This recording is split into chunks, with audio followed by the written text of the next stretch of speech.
Bonjour tout le monde, mercredi 15 janvier, point bourse.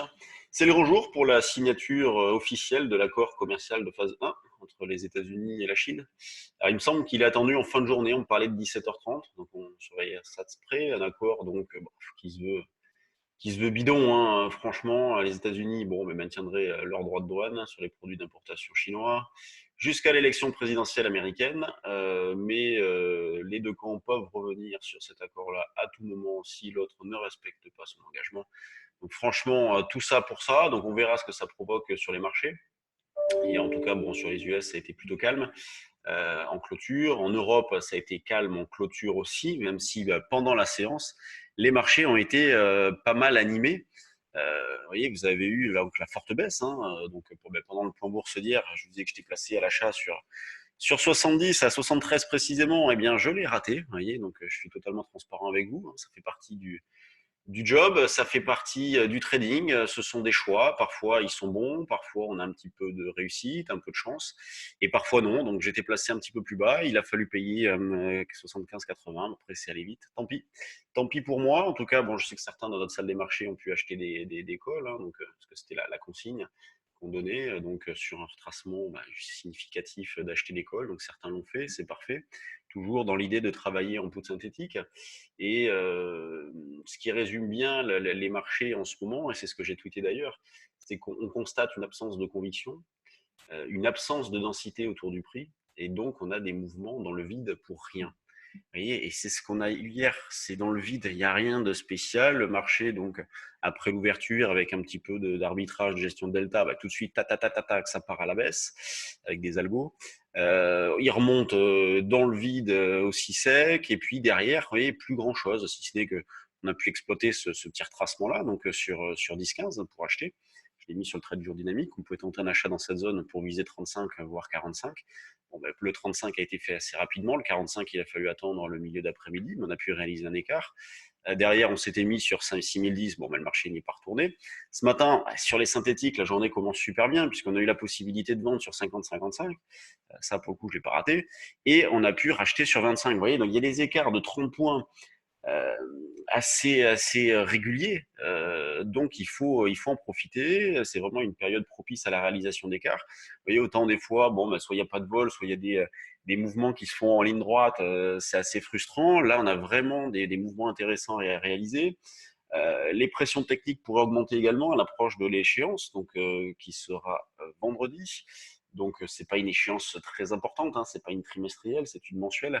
Donc il y a que les futurs CAC qui vont disparaître, mais on aura des options, donc option Rostox à midi. Donc je vous invite à surveiller ce qui va se passer entre 11h50 et midi, donc pendant la période du calcul de cours de compensation de l'Eurostox. À 13h, ça sera le DAX, et puis donc à 16h, les futures options sur le CAC et les actions à 17h30. Donc on cherche donc toujours à travailler en synthétique ou à acheter sur des replis en directionnel. Donc le 5850, vous pouvez continuer à le travailler, hein, celui-ci. Donc le Turbo Call 5850 que je vous propose depuis un petit moment. Alors juste en dessous 5835, voilà, c'est plutôt le 5835 à acheter sur un retracement. Donc en 25, c'est un petit peu agressif pour jouer ce genre de stratégie-là, plutôt autour de 6010-15. Vous voyez, dans l'idée de viser 6045, 50, éventuellement profiter d'un petit tirage qui pourrait avoir lieu, donc soit ce soir avec la signature, soit avec l'échéance, considérant de toute façon que tant que le marché évolue au-dessus de 5940-50, eh bien les probabilités de rebondir restent supérieures. Donc il faut vraiment travailler dans cet esprit-là. Donc on continue d'accumuler des écarts également sur le DAX. Vous voyez, donc ce matin, on avait proposé un niveau d'achat un tout petit peu plus bas sur le trade du jour, plutôt autour de 70-80. On s'est arrêté à 13 400. Vous voyez, sur le DAX, ça a été violent aussi, hein, puisque on part de 13 455. Derrière, on perd donc plus de 50 points. On revient sur les niveaux qui ont été testés cette nuit, puisque je vous rappelle que le DAX est ouvert la nuit également, et donc reprise, donc retour à la case départ dans la foulée. Donc belle volatilité sur le DAX aussi. Donc bien évidemment, un achat peut être tenté dans cette zone de 400, 400, 410 pour jouer un double appui. L'eurodoll, lui, reste toujours plutôt plombé. Il n'y a pas vraiment de rebond. Et le commentaire que l'on faisait ce matin, c'est que depuis juillet 2019, eh bien, l'euro se stabilise et dérive horizontalement, sans casser son dernier plus bas de septembre. Donc, On a une petite amélioration en cours sur le fond, mais vraiment, c'est pas suffisant pour envisager un retournement de quoi que ce soit. Donc, on continue de travailler vendeur tant qu'on est sous un 12 40 50. Et donc, pour aujourd'hui, on va essayer de vendre vers 45. Vous voyez, la zone 45-55, c'est la plus proche zone de vente. Sur les actions, il y a un petit peu de news, hein, il y a un peu d'actualité ce matin. On a eu les chiffres d'Aéroport de Paris avec un trafic en hausse en ce qui concerne le nombre de passagers.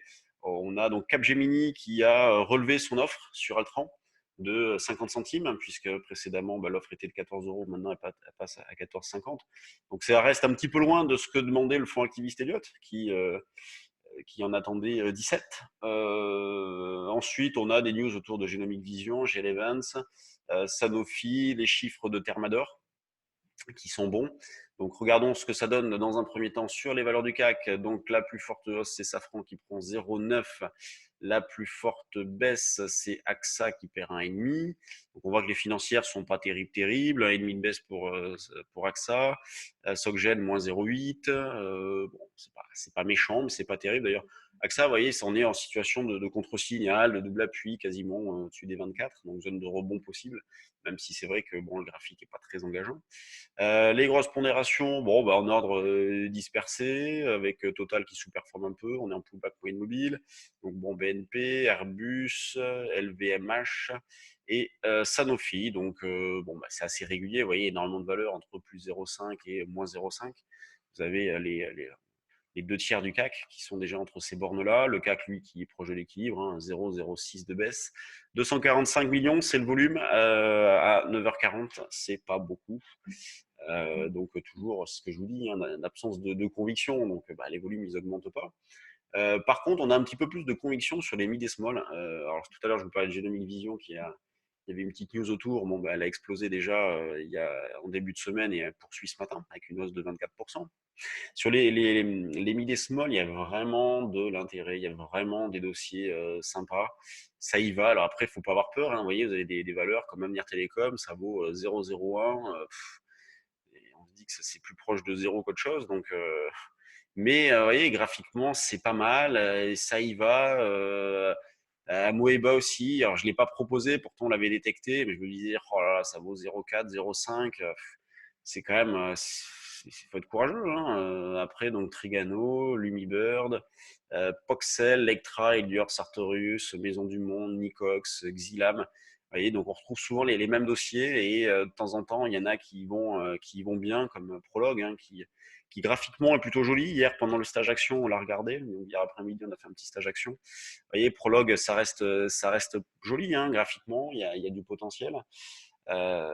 Donc vraiment, sur les mid et small, il y a des choses à faire. D'ailleurs, on en propose pas mal hein, en ce moment sur le trade du jour, action. Il y a des phases comme ça. Parfois, il n'y a rien. Parfois, c'est la folie. L'année dernière, et pendant une bonne partie de l'année, il n'y a pas eu grand-chose. Fin d'année, ça a été un feu d'artifice où là, on s'est régalé. Et l'année commence sur le même rythme avec vraiment de belles opportunités. Donc, faut pas être trop hésitant, faut être dynamique, faut y aller, avoir les idées claires sur ce que vous devez faire. Et donc, c'est ce que nous enseignons hein, pendant nos stages de formation. Hein. Donc, en donnant donc, un avis objectif, une stratégie qui n'est pas forcément la meilleure du monde, hein, c'est pas notre prétention, hein, on ne prétend pas être les meilleurs traders du monde de toute façon, mais on estime que ce que l'on fait est cohérent et que vous pouvez pas le dupliquer, j'aime pas ce terme-là, mais vous l'approprier et donc trouver votre rythme vous en trading. Voilà le commentaire du matin. Moi, je vais vous laisser. Semaine prochaine, hein, stage future option. N'oubliez pas, si vous avez de l'intérêt, il reste encore un petit peu de place. Et jeudi soir, pour ceux qui sont sur Bordeaux, nous organisons nous allons tous boire un verre avec des clients, avec des traders d'ici. Vous pouvez vous joindre à nous, c'est ouvert à tous. Donc jeudi soir à Bordeaux, si vous avez de l'intérêt, regardez nos communications sur les réseaux sociaux. Sinon, vous nous envoyez un petit message. Donc, message à info@percevalfinance.com si vous souhaitez venir nous voir au bureau ou directement nous rejoindre au bar. Allez, salut tout le monde et à demain.